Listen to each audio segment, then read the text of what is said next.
Thank you so much. প্রথমেই জানাই সকলকে শুভ পঞ্চমীর অনেক অনেক শুভেচ্ছা। সিদ্ধা গ্যালাক্সির সকলকে, সবাই এখানে স্টেজে গ্যালাক্সির মতোই একদম চমকাচ্ছে বলা চলে। দারুণ দারুণ দারুণ সুন্দর ওয়েলকাম করলো। এবং সবচেয়ে বড় কথা যে আমার যেরকম ঠাকুর পছন্দ, সাবেকি ঠাকুর, এখন তো আর খুব একটা দেখতে পাওয়া যায় না, চারদিকে শুধু থিম আর থিম। সেটাও ভালো লাগে, তারও একটা ভালো লাগার দিক আছে, কিন্তু এরকম সুন্দর সাবেকি ঠাকুর অনেকদিন পরে দেখলাম। Thank you so much, thank you. এবং যে জন্য প্রথম কথা, পিঙ্কল আমার অনেক দিনের পরিচিত এবং বন্ধু, ওর জন্য, ওর কারণে আসা।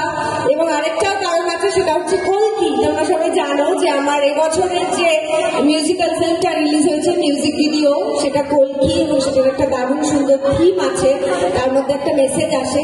তো আমি চাইবো যে সবাই, সিদ্ধা গ্যালাক্সির সবাই ইউটিউবে যাবে, মনামি ঘোষ ইউটিউবে যাবে এবং গিয়ে এই ভিডিওটা পুরোটা দেখবে।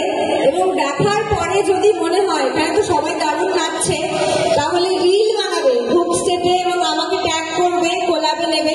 এখন বিভিন্ন বিভিন্ন জায়গা থেকে, মানে শুধু ওয়েস্ট বেঙ্গল বলবো না, বম্বে থেকে, ক্যানাডা থেকে, নেদারল্যান্ড থেকে বিভিন্ন বাঙালিরা তাদের কমপ্লেক্সের পুজোর একসাথে গ্রুপ করে হয়তো 5 জন নেচে, বা স্টুডেন্টরা তার টিচারদের সাথে ডান্স স্কুলের, এমনি স্কুলের সমস্ত বাচ্চারা নাচ করে করে ট্যাগ করছে আমাকে এবং কোলার রিকোয়েস্ট পাঠাচ্ছে। তো আমি চাইবো, আমি সিদ্ধা গ্যালাক্সিতে যখন এসছি এবার দুর্গাপুজো ওপেন করতে, আমি চাইবো কেউ বাদ যাবে না, সিদ্ধার সবাই নাচবে, নাচতে না পারলে গাইবে, কিছু একটা করবে কল্কি নিয়ে। কারণ কল্কির মতন একটা গল্পটা আমার মনে হয় আমাদের সমাজে ছড়িয়ে যাওয়া দরকার। Thank you so much, thank you so much, thank you.